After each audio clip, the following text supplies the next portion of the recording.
ನಮಸ್ಕಾರ. ನಕ್ಷತ್ರ ನಾಡಿ ವಿಶೇಷ ನೇರ ಪ್ರಸಾರ ಕಾರ್ಯಕ್ರಮಕ್ಕೆ ಸ್ವಾಗತ. ನಾನು ಧನುಶ್ರೀ. ಇವತ್ತಿನ ಕಾರ್ಯಕ್ರಮದಲ್ಲಿ ಸಾಮಾನ್ಯವಾಗಿ ಇತ್ತೀಚೆಗೆ ಎಲ್ಲ ಪೇರೆಂಟ್ಸ್ಗಳಿಗೂ ಒಂದು ತಲೆನೋವು, ಒಂದು ಸಮಸ್ಯೆ ಅಂತ ಅಂದರೆ ಮಕ್ಕಳು ಮಾತು ಕೇಳಲ್ಲ, ಜಾಸ್ತಿ ಹಠ ಮಾಡ್ತಾರೆ, ಹೇಳಿದ ಮಾತು ಏನು ಕೇಳಲ್ಲ ಅನ್ನೋದೇ ಒಂದು ದೊಡ್ಡ ಸಮಸ್ಯೆ ಅಂತ ಹೇಳ್ಬೋದು. ಯಾಕೆ ಆ ರೀತಿ ಮಾಡ್ತಾರೆ? ಜಾತಕದಲ್ಲಿ ಏನಾದರೂ ಆ ರೀತಿ ಇರುತ್ತಾ? ಮಕ್ಕಳು ಆ ರೀತಿ ಹಠ ಮಾಡೋದಕ್ಕೆ? ಹಾಗೆ ಮಕ್ಕಳ ವಿದ್ಯಾಭ್ಯಾಸ ಚೆನ್ನಾಗಾಗಬೇಕು ಅಂದರೆ ಯಾವ ದೇವರನ್ನ ಪೂಜೆ ಮಾಡಬೇಕು? ಈ ಎಲ್ಲ ವಿಚಾರಗಳ ಬಗ್ಗೆ ಇವತ್ತಿನ ಕಾರ್ಯಕ್ರಮದಲ್ಲಿ ಮಾಹಿತಿಯನ್ನು ತಿಳಿಸ್ಕೊಡ್ತಾರೆ. ನಮ್ಮ ಜೊತೆ ಇದ್ದಾರೆ ಪಂಡಿತ ದಿನೇಶ್ ಗುರೂಜಿ ಅವರು. ಅವರನ್ನ ಕಾರ್ಯಕ್ರಮಕ್ಕೆ ಸ್ವಾಗತ ಮಾಡೋಣ. ಗುರೂಜಿ ನಮಸ್ತೆ, ಕಾರ್ಯಕ್ರಮಕ್ಕೆ ಸ್ವಾಗತ.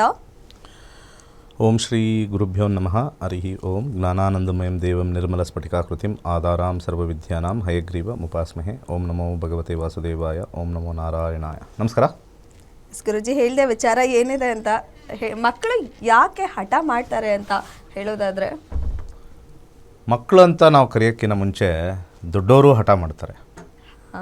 ಹೌದು. ಈ ಕಾಲೇಜ್ಗೆ ಹೋಗೋರು, PUC ಮಾಡೋರು, ಡಿಗ್ರಿ ಮಾಡೋರು ಕೂಡ ಹಠದಲ್ಲಿ ಇರ್ತಕ್ಕಂಥ ಒಂದು ಮನೆ, ಭಾಳ ವಿಶೇಷವಾಗಿರ್ತಕ್ಕಂಥ ಒಂದು ಮನೆ, ಹಠ ಮಾಡ್ತಕ್ಕಂಥ ಮನೆ 6ನೇ ಮನೆ. ಯಾರಿಗೆ ದಶಾದಲ್ಲಿ, ಯಾರ ವ್ಯಕ್ತಿಯ ದಶಾದಲ್ಲಿ 6ನೇ ಮನೆ ಬಂದಿರತಕ್ಕಂಥದ್ದು, ಅವ್ರಿಗೆ ಹಠದ ಸ್ವಭಾವ ಬರ್ತಕ್ಕಂಥದ್ದು. ಹಠದ ಸ್ವಭಾವದಿಂದ ವಿದ್ಯಾಭ್ಯಾಸ ಹಾಳಾಗುತ್ತೆ. ಹಠದಿಂದ ಕಳ್ಳತನ ಮಾಡ್ತಕ್ಕಂಥದ್ದು, ಸುಳ್ಳು ಹೇಳ್ತಕ್ಕಂಥದ್ದು, ಅಥವಾ ಮರ್ಯಾದೆ ಕೊಡದೇ ಇರತಕ್ಕಂಥದ್ದು 6ನೇ ಮನೆ.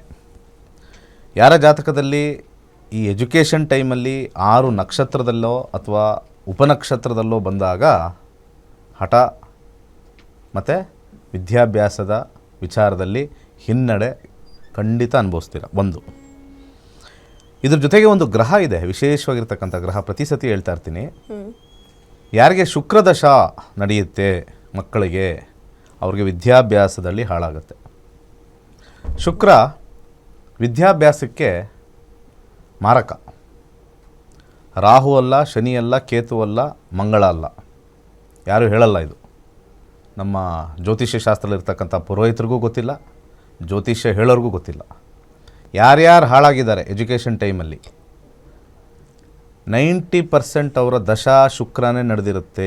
ಸಾಮಾನ್ಯವಾಗಿ ಹೇಳ್ತಾರೆ ಶುಕ್ರ ದಶ ಇದೆ, ಎಲ್ಲ ಒಳ್ಳೇದಾಗ್ಬಿಡುತ್ತೆ ಬಿಡಿ, ನಿಮಗೆ ಏನು ಮಾಡಿದ್ರು ಅದೆಲ್ಲ ಸಕ್ಸಸ್ ಆಗುತ್ತೆ ಅಂತ ಹೇಳ್ತಾರೆ ಶುಕ್ರ ದಶ ಇದ್ರೆ ಅಂತ. ಒಳ್ಳೇದಾಗುತ್ತೆ, ತುಂಬ ಒಳ್ಳೇದಾಗುತ್ತೆ. ಅವ್ರು ಹೇಳ್ತಾರೆ, ಕೇಳ್ಬೇಕು ನಾವು ಅಷ್ಟೇ. ಯಾಕೆ ಅಂತಂದರೆ ಶುಕ್ರನ ಆಧಿಪತ್ಯ ಇರ್ತಕ್ಕಂಥದ್ದು. ಶುಕ್ರ ಭೋಗದ ಗ್ರಹ.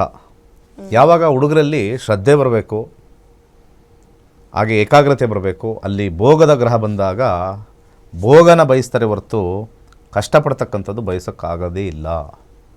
ಇವನ್ ಭುಕ್ತಿಗಳಲ್ಲೂ ಕೂಡ ಶುಕ್ರ ಭುಕ್ತಿ ಬಂದಾಗ ಸಮಸ್ಯೆ ಆಗಿರ್ತಕ್ಕಂಥದ್ದು. ಅದರಲ್ಲಿ ವಿಶೇಷವಾಗಿ ಶುಕ್ರ ಕೇತುವಿನ ನಕ್ಷತ್ರದಲ್ಲಿ ಇದ್ದುಬಿಟ್ರೆ ಇನ್ನೇನು ಎಜುಕೇಷನ್ ಮಾಡೋಕ್ಕಾಗಲ್ಲ. ಕೇತುವಿನ ನಕ್ಷತ್ರದಲ್ಲಿದ್ದರೆ ಒಂದು. ಎರಡನೇ ವಿಚಾರ, ಯಾವುದೇ ಗ್ರಹ ದಶ ಬಂದಾಗ 3ನೇ ಮನೆ ತೋರಿಸುತ್ತೆ ಅಂತ ಅಂದ್ಕೊಳ್ಳೋಣ. 3ನೇ ಮನೆ ವಿದ್ಯಾಭ್ಯಾಸಕ್ಕೆ ಮಾರಕ.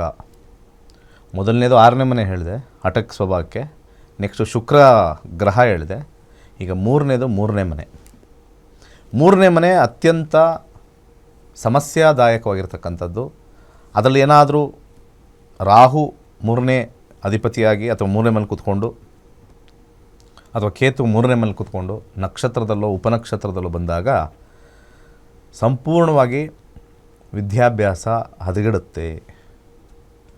ಇದಕ್ಕೆ ಏನು ಮಾಡಬೇಕು ಅಂತಂದರೆ, ನಮ್ಮ ಸೂಕ್ತಗಳು ಅಂತಿದ್ದಾವೆ. ಸೂಕ್ತಗಳು ಅಂತ, ವೇದಿಕ್ ಸೂಕ್ತಗಳು ಅಂತಿದ್ದಾವೆ. ಮೇಧಾ ಸೂಕ್ತ ಅಂತ ಇರ್ತಕ್ಕಂಥದ್ದು ತುಂಬ ಜನ ಕೇಳಲಿಲ್ಲ.